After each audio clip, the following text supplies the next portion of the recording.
সবাইকে পবিত্র ঈদের ভিতরে শুভেচ্ছা, ঈদ মোবারক। স্বাগত ডিবিসি সংবাদে আপনাদের সাথে আজকে রেদওয়ান আহমেদ। শুরুতেই জানাবো আকিজ বশির ক্লাস সংবাদ শিরোনাম।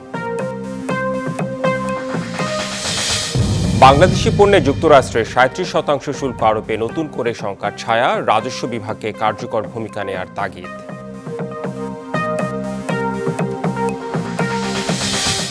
ট্রাম্পের শুল্ক আরোপে তোলপাড়, বিশ্ব অর্থনীতির জন্য বড় ধাক্কা বলছে ইইউ। পাল্টা পদক্ষেপের ঘোষণা চীনের, নেতিবাচক প্রভাব পুঁজিবাজারে।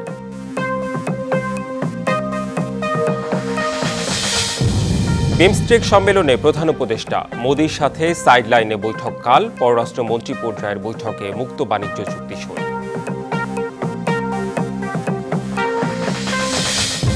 পর্দার আড়ালে জোট গঠনে তৎপর প্রধান রাজনৈতিক দলগুলো। নির্বাচনী সমীকরণে আপাতত টার্গেট ইসলামী আর বাম দলগুলো।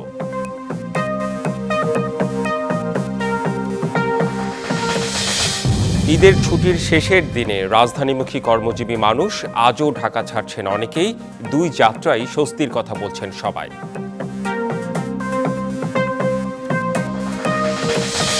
এবং ঈদের ছুটিতে ফাঁকা রাস্তায় প্রতিদিন সড়কে মৃত্যু গড়ে ১৩ জনের। বেপরোয়া গতির কারণেই বাড়ছে দুর্ঘটনা।